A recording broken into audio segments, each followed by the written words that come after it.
Hola, ¿qué tal?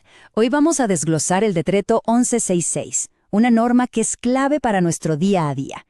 Hablamos de cómo gestionar las peticiones verbales. Y créanme, entenderlo bien no solo es cumplir la ley, sino que nos hace el trabajo más fácil, más eficiente y nos protege. Y para arrancar, una pregunta que seguro nos hemos hecho más de una vez en medio del ajetreo. ¿Realmente tenemos claro cómo se registra una petición verbal de un ciudadano paso a paso? Bueno, la idea es que al final de esta guía la respuesta sea un claro que sí y que tengamos total seguridad al actuar. Hay un punto súper importante antes de empezar. Todo lo que vamos a ver aquí no es una opinión, ¿eh? Viene directo de la fuente oficial, el Departamento Administrativo de la Función Pública. Esta es nuestra hoja de ruta normativa. Nuestro plan es muy sencillo. Primero, vamos a entender el por qué, el derecho que está detrás de todo esto. Después, nos metemos de lleno en el cómo, o sea, el proceso de erradicación. Luego, revisamos esos casos especiales que siempre aparecen. Y cerramos con una guía práctica para que todo quede súper claro. Bueno, empecemos por los cimientos, ¿no? El por qué. ¿Por qué una petición que alguien nos hace de palabra tiene exactamente la misma validez que un documento escrito?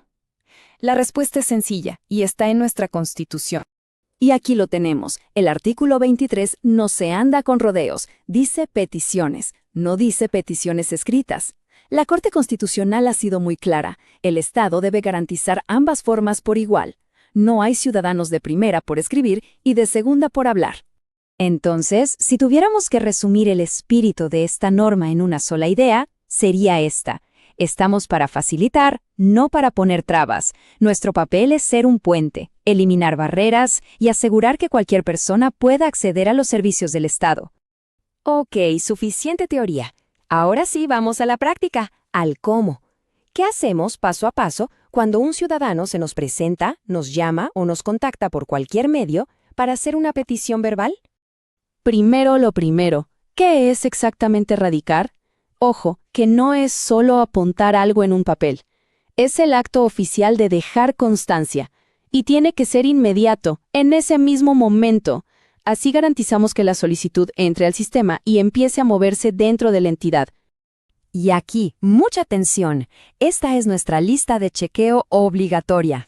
Son 8 datos que sí o sí deben quedar registrados. Repasémoslos. El número de radicado, la fecha y hora, los datos de contacto de la persona, el objeto, o sea, qué pide, las razones de por qué lo pide, si adjuntó documentos, quién está recibiendo la petición y el octavo, que es clave, dejar explícito que fue una petición verbal.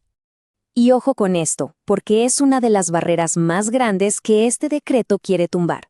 Si la persona no tiene los documentos a la mano o no sabe cómo argumentar bien su caso en ese momento, eso no es motivo para negarse a radicar.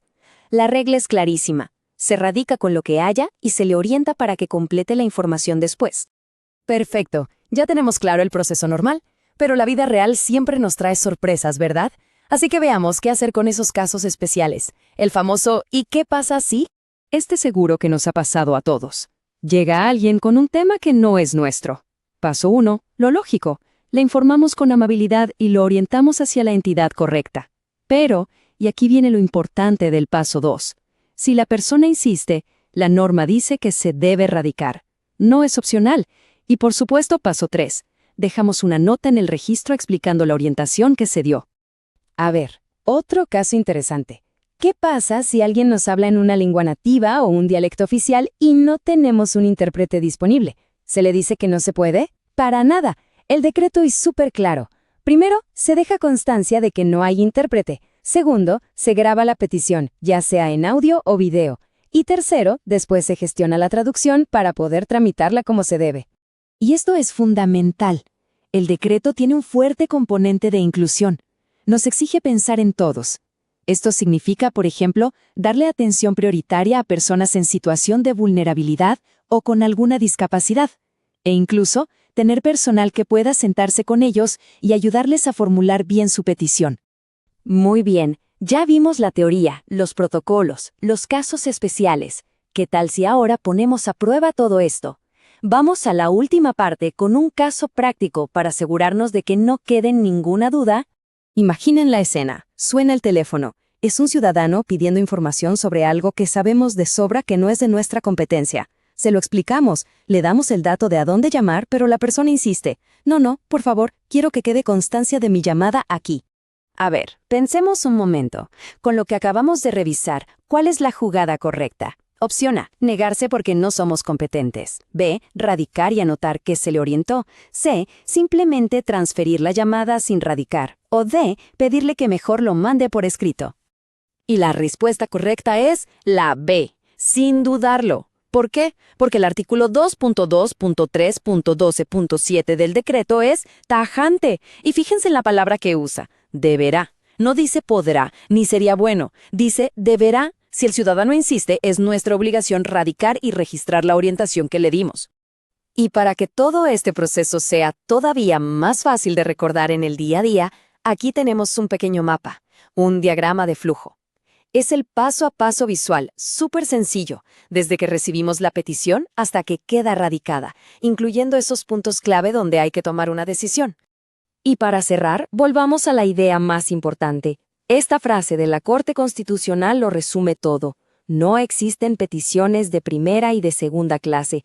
Atender una solicitud verbal no es un favor, es materializar un derecho fundamental en igualdad de condiciones. Y esto nos deja con una reflexión final, ¿no?